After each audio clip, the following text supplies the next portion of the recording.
Okay students, तो हम लोग देख रहे थे इंडियन इकोनॉमिक डेवलपमेंट का लेसन नंबर 1। इसमें अभी तक हम लोगों ने जो है एग्रीकल्चरल सेक्टर तक देख लिया है। अब इस वीडियो में हम लोग इंडस्ट्रियल सेक्टर को देखेंगे कि इंडिपेंडेंस के समय हमारा इंडस्ट्रियल सेक्टर कैसा था। तो देखो, ब्रिटिश गवर्नमेंट आने से पहले तक हमारा जो इंडस्ट्रियल सेक्टर था वो बहुत अच्छा था। हमारे यहाँ के हैंडीक्राफ्ट और जो मसाले वगैरह थे वो विदेशों में बहुत ज़्यादा एक्सपोर्ट किए जाते थे। विदेशों में हमारा जो हैंडीक्राफ्ट था वो बहुत वर्ल्ड वाइड फेमस था, ठीक है, क्योंकि हमारी जो क्वालिटी थी वो बहुत ज़्यादा एक्सीलेंट थी, बहुत अच्छी क्वालिटी थी और बहुत ही खूबसूरत हमारे हैंडीक्राफ्ट्स हुआ करते थे, ठीक है, जिसकी वजह से हमारा जो हैंडीक्राफ्ट प्रोडक्ट था, हाथ से बना हुआ प्रोडक्ट था, वो सारा वर्ल्ड वाइड फेमस था। उसकी रेपुटेशन पूरे वर्ल्ड में फैली हुई थी।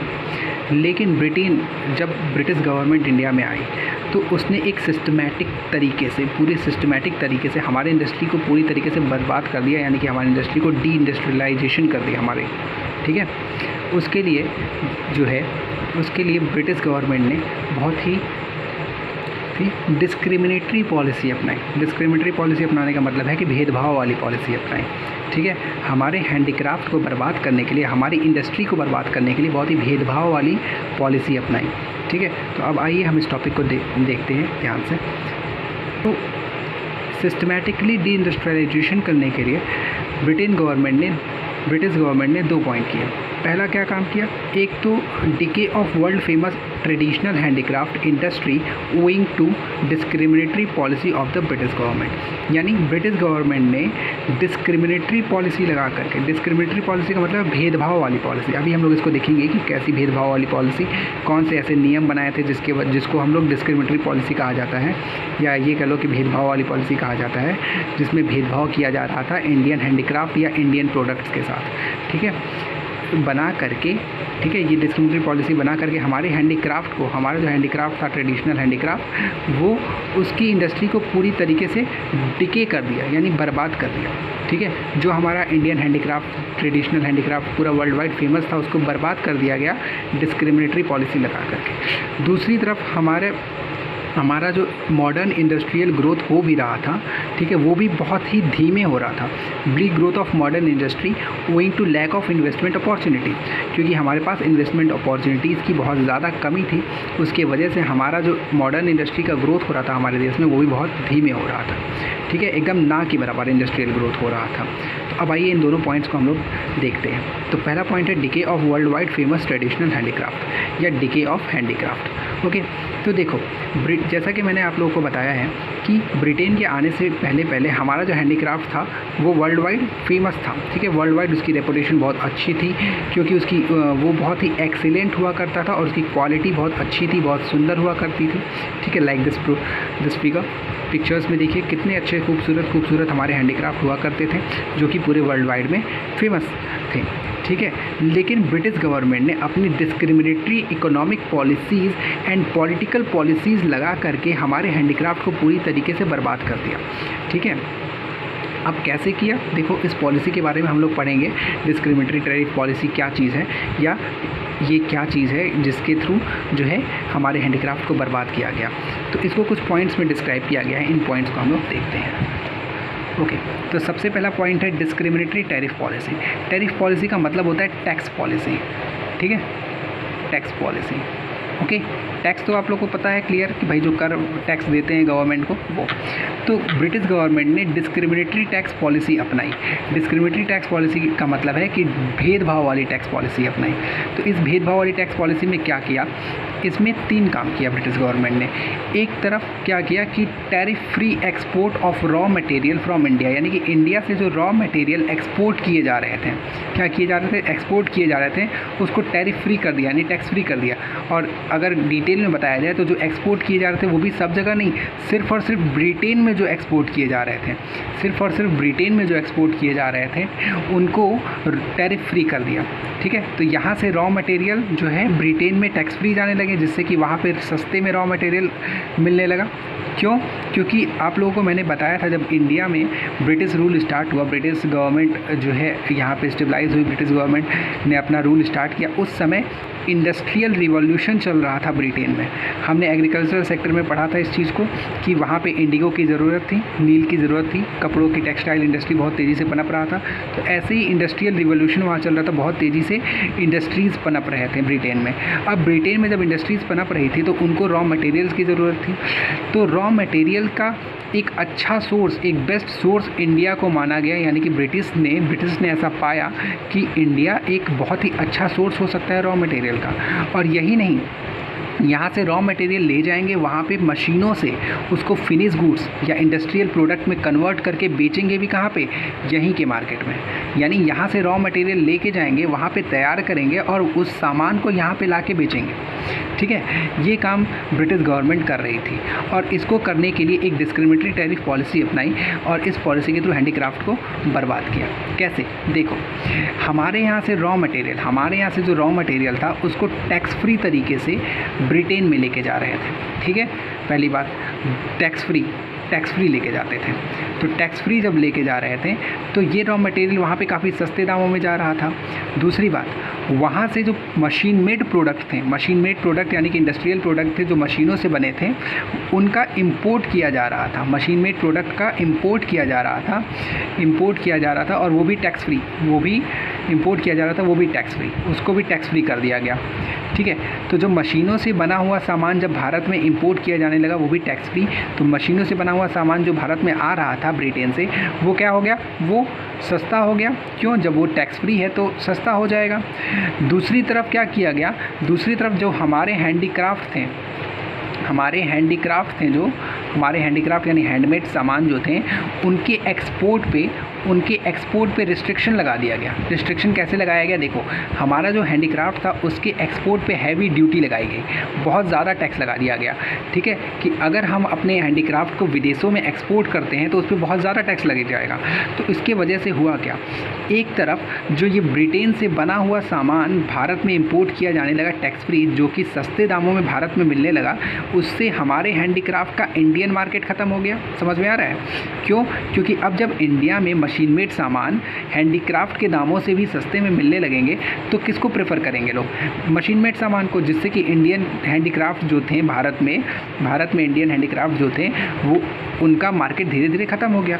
दूसरी तरफ हैंडीक्राफ्ट का जो एक्सपोर्ट होता था, पहले एक्सपोर्ट होता था हमारे देश से विदेशों में, ये हैंडीक्राफ्ट जाते थे और उसको भी ख़त्म करने के लिए क्या किया गया? इस एक्सपोर्ट पे हैवी ड्यूटी लगा दिया गया, हैवी टैक्स लगा दिया गया, जिससे कि हमारा जो हैंडीक्राफ्ट था उसका विदेशों में भी मार्केट ख़त्म हो गया। तो इस तरीके से ये टैरिफ पॉलिसी अपना करके क्या ये टैरिफ पॉलिसी भेदभाव वाली कैसे हुई? एक तरफ तो आप ब्रिटिश प्रोडक्ट जो थे उनको टैक्स फ्री कर दे रहे हो और ब्रिटेन को फ़ायदा देने के लिए यहाँ से जो रॉ मटेरियल एक्सपोर्ट हो रहा है उस पर आप टैक्स फ्री कर दे रहे हो, वो भी ब्रिटेन में ही सिर्फ। और दूसरी तरफ जो हैंडीक्राफ्ट अदर जगहों पे एक्सपोर्ट होता जिससे कि भारत को फ़ायदा होता, उसको आप हैवी टैक्स लगा दे रहे हो, जिससे कि हैंडीक्राफ्ट पूरी तरह से बर्बाद हो गया। और एक तरफ क्या कर रहे हो? जो फिनिश गुड्स ब्रिटेन में बन रहे हैं उनको भारत में जो है टैक्स फ्री लेके आ रहे हो, जिससे कि वो भारत में सस्ते दामों पे बिकेंगे। जब सस्ते दामों पे बिकेंगे तो फिर किस चीज़ का डिमांड होगा? मशीन मेड प्रोडक्ट का डिमांड होगा। ठीक है, तो इस तरीके से इंडियन हैंडीक्राफ्ट को डिस्क्रिमिनेटरी टैरिफ पॉलिसी लगा करके जो है बर्बाद किया गया। ओके, अब हम लोग दूसरा पॉइंट देखते हैं, डिसअपीयरेंस ऑफ प्रिंसली कोर्ट। देखो, ब्रिटिश गवर्नमेंट के आने से पहले आप लोग को पता है ब्रिटिश गवर्नमेंट जब हमारे यहाँ नहीं आई थी उस समय राजा महाराजा का शासन चलता था। ठीक है, राजाओं का प्रिंसली कोर्ट चलते थे, यानी कि राजाओं महाराजों का शासन चलता था। वो लोग अपने दरबार लगाया करते थे। तो उन दरबारों में जो है ना, जब दरबार लगता था राजा महाराजा का, तो उन दरबारों में जो हैंडीक्राफ्ट था, हैंडीक्राफ्ट जो प्रोडक्ट थे इंडिया के, उन हैंडीक्राफ्ट का क्या किया जाता था? उन हैंडीक्राफ्ट का पैट्रोनाइज किया जाता था, यानी संरक्षण किया जाता था। यानी जो इंडियन इंडियन राजा महाराजा थे, इंडियन जो प्रिंस थे, वो हमारे जो हैंडीक्राफ्ट थे उसको बढ़ावा देते थे। कैसे बढ़ावा देते थे? जो भी दरबार वगैरह लगता था, जब राजाओं का दरबार लगता था, उस दरबार में इंडियन हैंडीक्राफ्ट जो है एग्जीबिशंस वगैरह लगता था, प्रदर्शनी लगता था, जिसमें कि इंडियन हैंडीक्राफ्ट को बहुत अच्छे से दिखाया जाता था। और उन कोर्ट्स को या उन दरबारों को सजाने के लिए भी इंडियन हैंडीक्राफ्ट प्रोडक्ट का ही यूज़ किया जाता था, जिसकी वजह से इंडियन हैंडीक्राफ्ट जो है वो वर्ल्ड वाइड फेमस होते गए। उनकी रेपुटेशन जो इंडियन हैंडीक्राफ्ट थी, उनकी रेपुटेशन इंटरनेशनल मार्केट में बहुत तेज़ी से बढ़ता जाता था, क्योंकि जो चीज़ राजा महाराजा अपने कोर्ट में यूज़ करते हैं उसका रेपुटेशन जाहिर सी बात है कि वो वर्ल्ड वाइड फेमस होगा। लेकिन जब ब्रिटिश गवर्नमेंट आई, उस ब्रिटिश गवर्नमेंट ने क्या किया? राजा महाराजा के शासन को ख़त्म कर दिया, जिसके वजह से दरबार लगना भी बंद हो गया। जब दरबार लगना बंद हो गया तो फिर ये सारी चीज़ें, यानी कि जो हैंडीक्राफ्ट वगैरह था, जो कि इस राजा महाराजा के दरबार को सजाने में यूज़ हुआ करता था, या वहाँ पे जो है जिसकी एग्जीबिशंस वगैरह लगती थी, वो सारी चीज़ें अब नहीं हो पा रही थी। ठीक है, तो इससे जो है हैंडीक्राफ्ट को काफ़ी ज़्यादा नुकसान हुआ, और फिर धीरे धीरे हैंडीक्राफ्ट क्या हो गया? डिके होने लगा, यानी कि बर्बाद होने लगा। ठीक है, अब देखिए अगला क्या हुआ, अगला point, competition from machine made product. ठीक है, एक तरफ क्या किया गया भाई कि यहाँ के जो हैंडीक्राफ्ट थे उसके एक्सपोर्ट पे पूरी तरीके से बहुत ज़्यादा जो है हैवी टैक्स लगा दिया गया। दूसरी तरफ जो वहाँ पे यानी ब्रिटेन में जो मशीन मेड प्रोडक्ट जो था उसके इंपोर्ट को टैक्स फ्री कर दिया गया। ठीक है, अब जब tax free product machine made tax free product Bharat पहुँचे तो इनका प्राइस क्या हो गया? सस्ता हो गया। और इंडियन हैंडीक्राफ्ट जो कि हाथों से बनाए गए हैं, ज़्यादा मेहनत लगी है, तो जाहिर सी बात है कि इनकी प्राइस थोड़ी सी हाई होगी। ठीक है, तो इस वजह से क्या हुआ? Competition from machine made products, यानी कि इन हैंडीक्राफ्ट का जो है कंपटीशन हुआ मशीन मेड प्रोडक्ट से। और आपको पता है जो मशीन मेड प्रोडक्ट होते हैं उनकी फिनिशिंग थोड़ी सी अच्छी होती है, उनमें कॉस्ट कम पड़ता है, क्योंकि उसमें मेहनत कम लग रहा है तो कॉस्ट कम पड़ता है। ठीक है, और कहीं तक जो है उसकी क्वालिटी, यानी मशीन मेड प्रोडक्ट की क्वालिटी भी थोड़ी अच्छी होती है। ठीक है, जिससे कि हुआ क्या, जब ये कंपटीशन हुआ मशीन मेड प्रोडक्ट के साथ, हमारे हैंडीक्राफ्ट का मशीन मेड प्रोडक्ट के साथ जो कंपटीशन हुआ, तो हुआ क्या? Machine made product low cost पे, ठीक है, अच्छी क्वालिटी का प्रोडक्ट दे पा रहे थे, अच्छी क्वालिटी का प्रोडक्ट होता था वो, जिसके वजह से इन मशीन मेड प्रोडक्ट का हमारे यहाँ डिमांड बढ़ने लगा और हमारे हैंडीक्राफ्ट का डिमांड धीरे धीरे कम होने लगा, क्योंकि ये machine made product low cost के होते थे, कम प्राइस पे मिल जाते थे, जिसकी वजह से, और इनकी क्वालिटी भी as compare to our handicraft थोड़ी अच्छी थी, और फिनिशिंग भी इसकी काफ़ी अच्छी हुआ करती थी, जिसकी वजह से हमारा हैंडीक्राफ्ट और ज़्यादा जो है बर्बाद होने लगा। इसके बाद देखिए अगला, न्यू पैटर्न ऑफ डिमांड। देखो जाहिर सी बात है कि जो चीज़ हम लोग देखते हैं वही चीज़ हम लोग डिमांड करते हैं। ठीक है, कई बार ऐसा होता है, हम लोग जो है सिचुएशंस के हिसाब से या कंडीशंस के हिसाब से कह लो, या टाइम के हिसाब से जो चीज़ हम लोग देखते हैं वही हम लोग डिमांड करते हैं। तो जब ब्रिटेन जो है ब्रिटिश रूल स्टार्ट हुआ तो ब्रिटिश कल्चर यहाँ पे धीरे धीरे स्टेबलाइज होने लगा, लोग जो है ब्रिटिश कल्चर को अपनाने लगे। ठीक है, तो इससे क्या हुआ?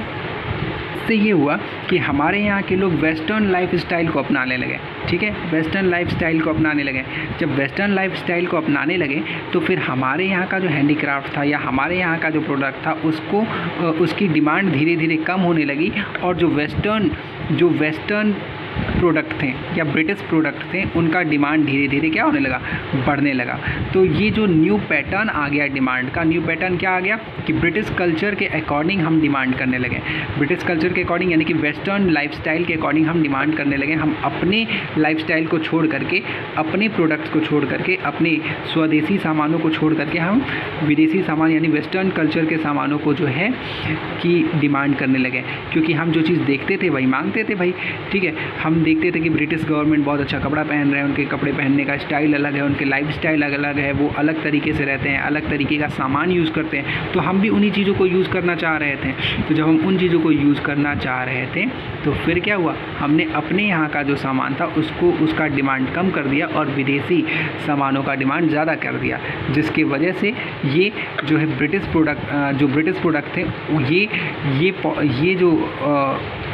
ये जो पैटर्न था वो ब्रिटिश प्रोडक्ट के फेवर में गया और ब्रिटिश प्रोडक्ट का डिमांड भारत में बढ़ने लगा, जिसकी वजह से इंडियन इंडस्ट्रीज़ जो थी वो धीरे धीरे फिनिश होने लगी।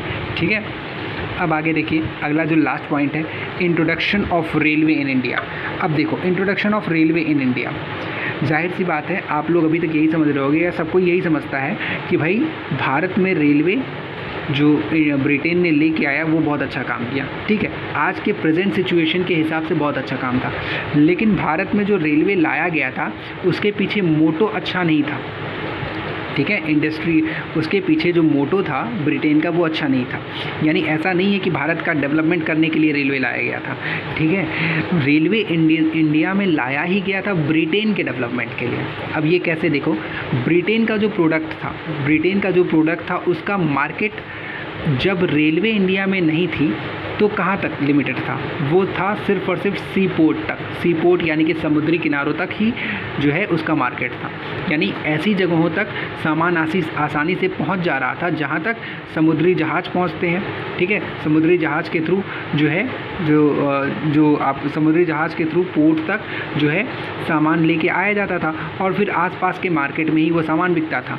लेकिन जब जो है रेलवे का डेवलपमेंट ब्रिटेन ने किया, ब्रिटिश गवर्नमेंट ने जब रेलवे का डेवलपमेंट किया तो इस रेलवे के थ्रू जो ब्रिटेन के प्रोडक्ट थे वो अब सी पोर्ट से उठ करके पूरे देश में फैल गए। यानी जो ब्रिटेन का प्रोडक्ट था, ब्रिटेन के प्रोडक्ट को, ब्रिटिश प्रोडक्ट को जो है इन्होंने पूरे इंडिया में फैला दिया, पूरे इंडिया में फैला दिया। यानी कि ब्रिटिश प्रोडक्ट का अब मार्केट पूरा देश बन गया। जहाँ तक रेलवे पहुँच पाई वहाँ तक ब्रिटिश प्रोडक्ट का मार्केट बन गया। ठीक है, जिसकी वजह से ब्रिटिश प्रोडक्ट के मार्केट की साइज़ क्या हो गई, साइज़ बढ़ गई। ठीक है, यानी मेन काम जो था ना रेलवे इंट्रोडक्शन का, ये यही था कि इंडिया में ब्रिटिश प्रोडक्ट का मार्केट बढ़ाना और दूसरी बात इंडिया से रॉ मटेरियल ले जा कर के ब्रिटेन तक पहुंचाना।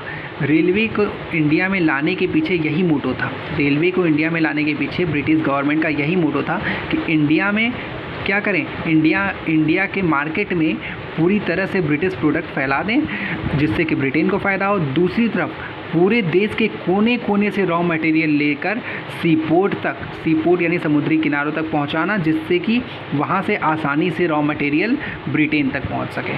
तो ठीक इस तरीके से जो है हमारे हैंडीक्राफ्ट को बर्बाद किया गया। तो ज़रा जल्दी से एक बार हम लोग इस पांचों पॉइंट को पढ़ लेते हैं और दोबारा से, और उसके बाद जो है अगला पॉइंट हम लोग डिस्कस करेंगे।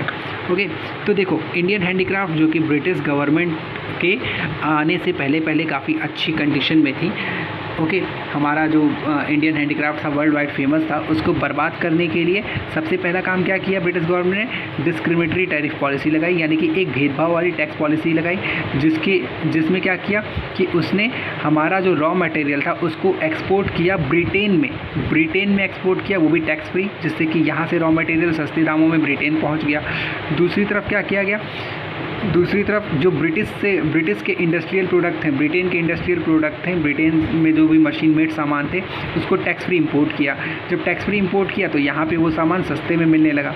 और तीसरा काम क्या किया गया, यहाँ का जो हैंडीक्राफ्ट था उसका एक्सपोर्ट पूरे वर्ल्ड में, जो अगर हमें एक्सपोर्ट करना है तो उस पर हैवी ड्यूटी लगा दिया, ज़्यादा टैक्स लगा दिया, जिससे कि हमारा एक्सपोर्ट काफ़ी ज़्यादा प्रभावित हुआ, काफ़ी ज़्यादा इस पर असर पड़ा, है ना, और हमारा एक्सपोर्ट काफ़ी कम हो गया।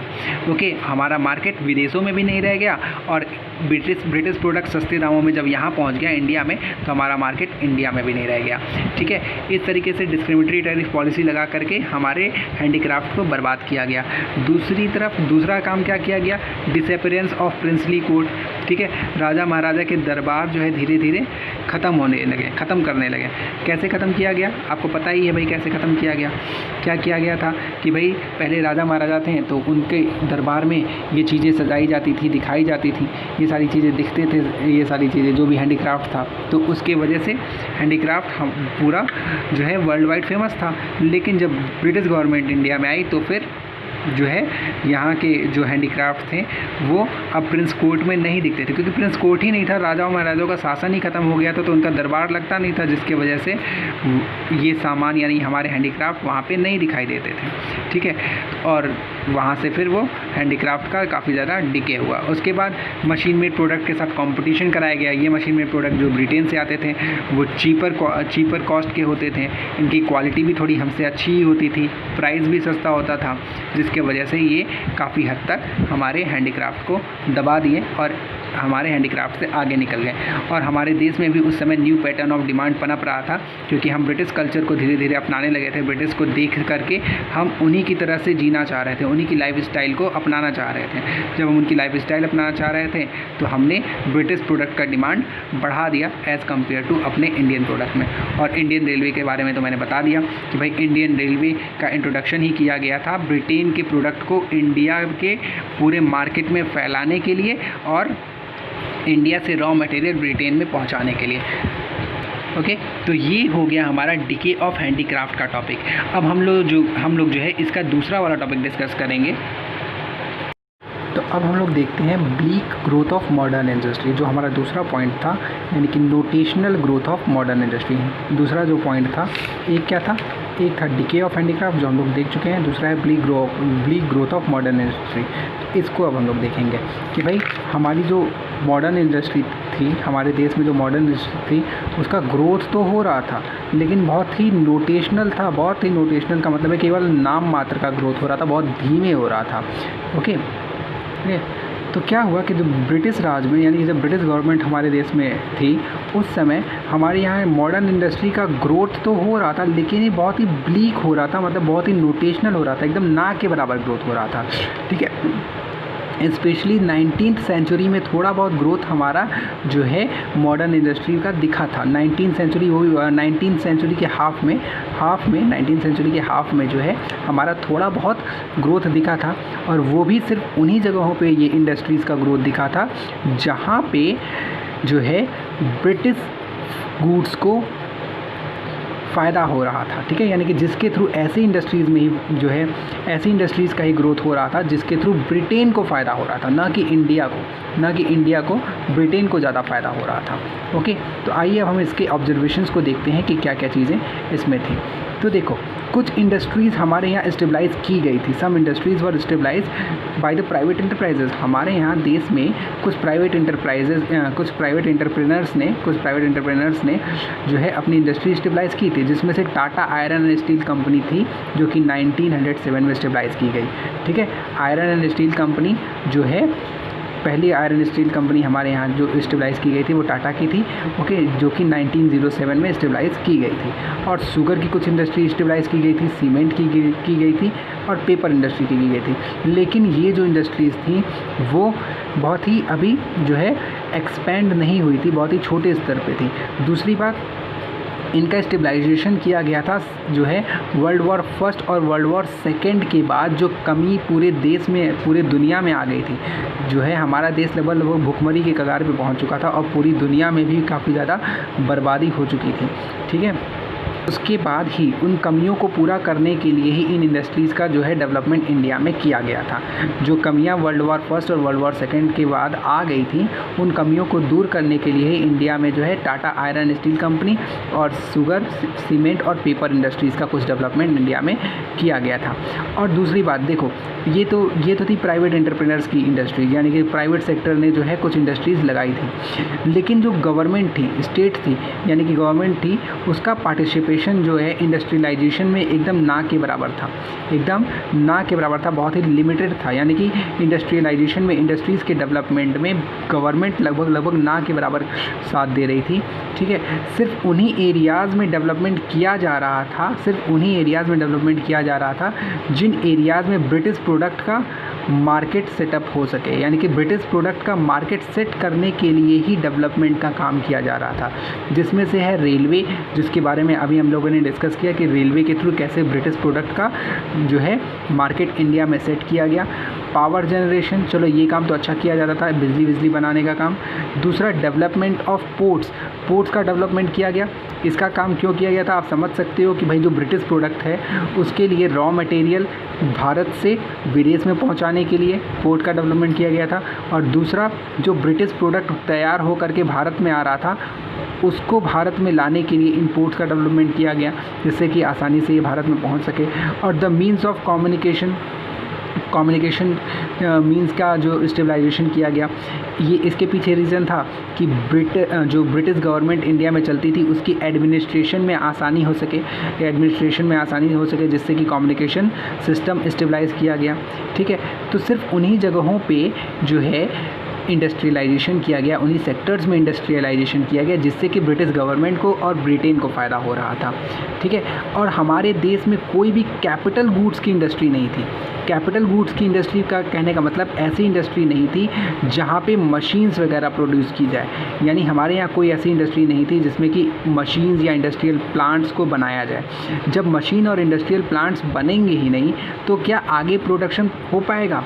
नहीं, यानी कि जब मशीन्स ही हमारे यहाँ नहीं बनेंगे तो फिर हम कोई और इंडस्ट्री सेटअप कैसे कर पाएंगे? ठीक है, तो हमारे यहाँ लगभग कोई भी इंडस्ट्री ऐसी नहीं थी जो कि मशीन्स का प्रोडक्शन करे या प्लांट्स का प्रोडक्शन करे। ओके, तो ये तो था भाई कि ब्लीक ग्रोथ ऑफ या notional growth of modern industry.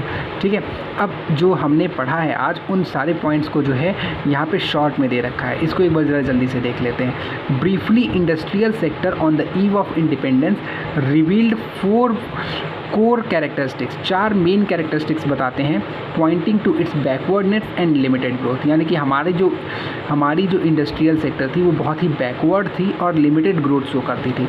उसके लिए 4 पॉइंट्स हैं। क्या क्या? Handicraft industry was systematically destroyed by the British government. British government ने बहुत ही सिस्टमेटिकली जो है हमारे हैंडीक्राफ्ट को डिके कर दिया। कैसे? डिस्क्रिमिनेटरी टैरिफ पॉलिसी को लगा करके, इसके बारे में हम लोगों ने अभी डिटेल डिस्कशन किया। ठीक है, उसके बाद मॉडर्न इंडस्ट्री का ग्रोथ तो हो रहा था लेकिन वो भी बहुत ही नोटेशनल हो रहा था, बहुत ही धीमे हो रहा था। ठीक है, और उस पर बहुत ज़्यादा रिस्ट्रिक्शंस लगाए गए थे गवर्नमेंट के थ्रू, इसके एक्सपेंशन पे बहुत ज़्यादा रिस्ट्रिक्शन लगाए गए थे और सिर्फ रेलवे वगैरह का डेवलपमेंट किया जा रहा था जिससे कि इंडियन मार्केट में ब्रिटिश प्रोडक्ट को पहुंचाया जा सके। ओके, और दूसरी बात, कैपिटल गुड्स की इंडस्ट्री तो थी ही नहीं, यानी कोई ऐसी इंडस्ट्री थी ही नहीं जो कि मशीन्स वगैरह का प्रोडक्शन करे। जब मशीन्स का प्रोडक्शन ही नहीं होगा तो क्या होगा? मशीन का प्रोडक्शन नहीं होगा तो कोई और इंडस्ट्री सेटअप नहीं हो पाएगी। दूसरी, और क्या किया गया? एक तरफ तो हमारा जो ट्रेडिशनल इंडियन इंडस्ट्री थी वो डिके हो रही थी, यानी हैंडीक्राफ्ट धीरे धीरे बर्बाद हो रहा था। दूसरी तरफ हमारे यहाँ कोई मॉडर्न इंडस्ट्री भी बहुत तेज़ी से बढ़ नहीं रही थी। मॉडर्न इंडस्ट्री भी remained in an infant stage, यानी कि बहुत ही धीमे धीमे जो है ग्रो कर रही थी। ठीक है, जिसके वजह से हमारी जो इंडस्ट्रियल सेक्टर थी वो बहुत ही ज़्यादा बैकवर्ड होती गई, यानी बहुत ज़्यादा पिछड़ गई और हमारी इंडियन इकोनॉमी जो है वो काफ़ी पीछे होती गई। ठीक है, जिसकी वजह से हमारी इंडियन इकोनॉमी में लगभग ना के बराबर चेंजेस आ रहे थे, यानी कि ग्रोथ बहुत धीरे हो रहा था। तो ये था industrial sector on the eve of independence, जो कि शो करता है कि हमारा इंडस्ट्रियल सेक्टर बहुत ही ज़्यादा बैकवर्ड था, जिसमें हमने डिके ऑफ हैंडीक्राफ्ट देखा और bleak growth of modern industry देखा। अब हम लोग अपना अगला टॉपिक देखेंगे नेक्स्ट वीडियो में, जो है foreign trade under the British rule. Okay.